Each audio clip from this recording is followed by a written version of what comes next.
On December 29th, China appointed a new defense minister, Admiral Dong Jun, who was formerly the chief of the PLA Navy.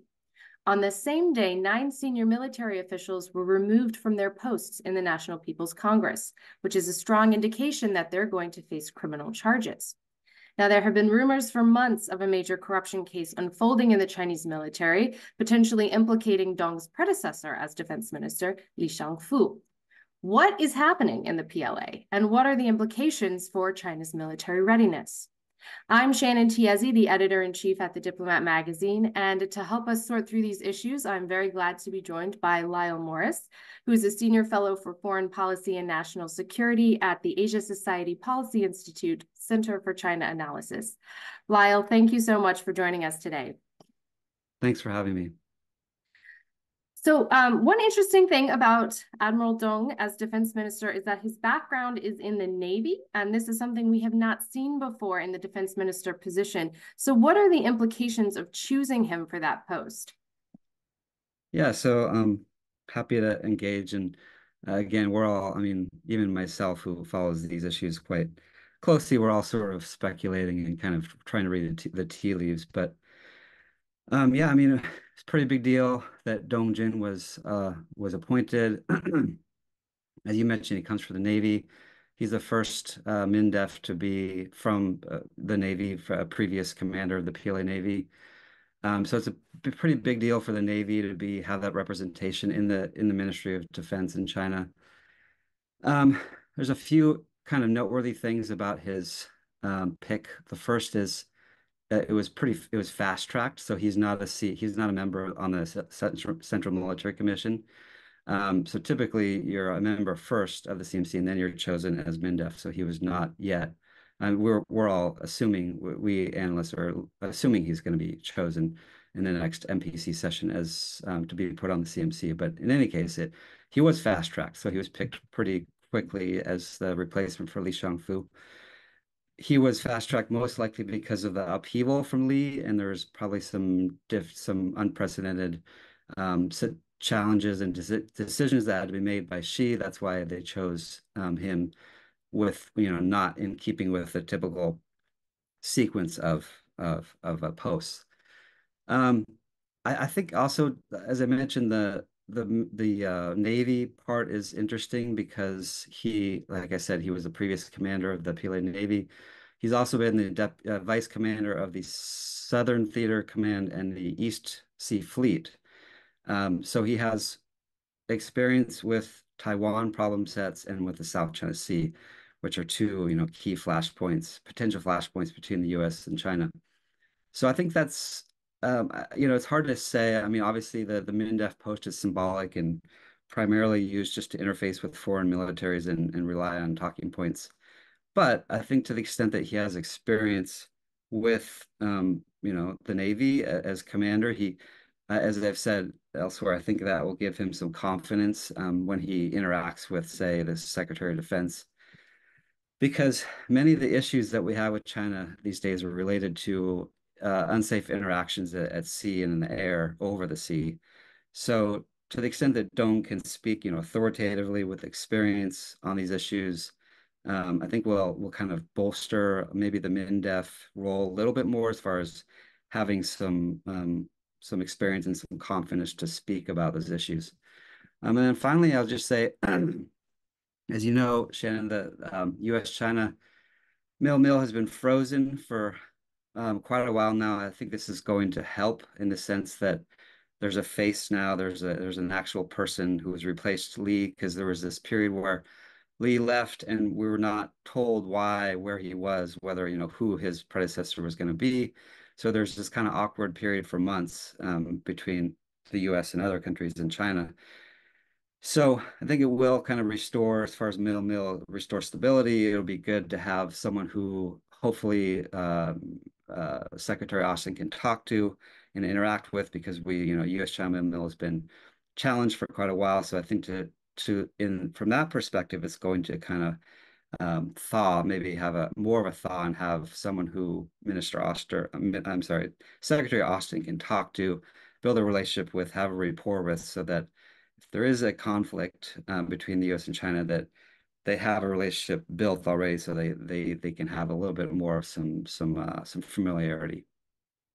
As you mentioned, Minister Lee was not in his post for very long, less than a year, and only maybe 6-7 months, depending on if we count it from the time he disappeared from public view to the time he was actually officially ousted, which was several months later. So what do we know about what happens to Lee? There hasn't been any official explanation. There's been a lot of speculation and conjecture about what might be happening behind the scenes in China's military. And does this relate back to the 9 officials that we just saw set up for formal prosecution by being dismissed from China's legislature? Yeah, so I mean, we really don't know what happened still. Unfortunately, China is still a black box. But I mean, given Lee's background with the CMC Equipment Development Department, the EDD, and then given that 4 out of the 9 senior leaders that were recently stripped of their posts at the NPC, the National People's Congress, were EDD officials, I think it's safe to say that Li Shangfu was a key part and a key reason that led to the downfall of all these senior officials.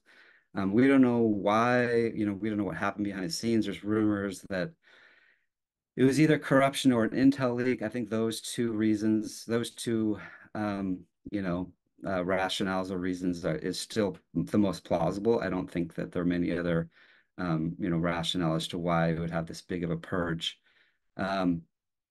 If it's corruption, that wouldn't surprise me because, as you know, the EDD's always been had the potential for corruption given how much money was flowing in there because they're the central department in charge of procuring weapon systems from the civilian sector into the PLA.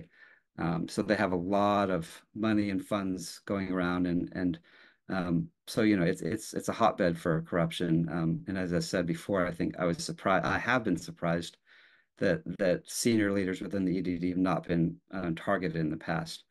But if you look at the other members who were, there was the head of the rocket force. I mean, the head of the previous commander of the rocket force, the previous commander of the Air Force, the Southern Theater commander, and 4 other senior leaders. That's a pretty big. I mean, I still believe it's one of the biggest purges in the history of the PLA. I think you'd be hard pressed to find a bigger purge of this many senior officials. So, yeah, clearly it's focused on the rocket force and the EDD, and given Li Shangfu's responsibility and background in those two, given he was removed, I think there's a connection there. I will point out that as we're looking at, like, for example, the CMC vice chair Zhang Youxia, so he used to run the EDD before Li. He has not been arrested. There's no rumors about him leaving or being swept up in this corruption scandal. So his stature, I think, is interesting. That it seems to be so high, very high and very reliable with that he's trusted enough that he's not being persecuted. There are various reasons why. It could be that because of his, he's a war veteran. He's probably one of the most trusted officers on the CMC of Xi. So it's hard to say, but it is noteworthy that he has not been wrapped up in this corruption scandal. So as you said, there's a lot we don't know, but it looks like this is one of the biggest, if not the biggest, as you said, purges in the Chinese military apparatus. So something big is going on. How does something like this massive shakeup at the upper echelons, particularly of key departments like the PLA rocket force, impact China's actual military capabilities and its ability to pursue some of its security goals? Yeah, it's a really good question. I think,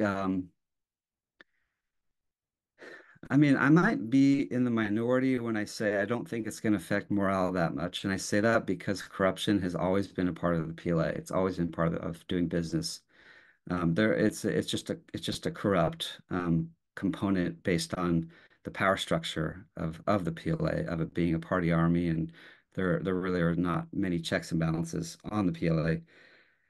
But so I think, corruption is part of doing business. Having corruption scandals is not necessarily going to change the, readiness and morale, but it also depends on the level of corruption. So, for example, if this was in the billions of dollar range, I would believe that would have an effect on readiness, because that would suggest that the procurement process was negatively influenced and kind of impacted by that level of corruption.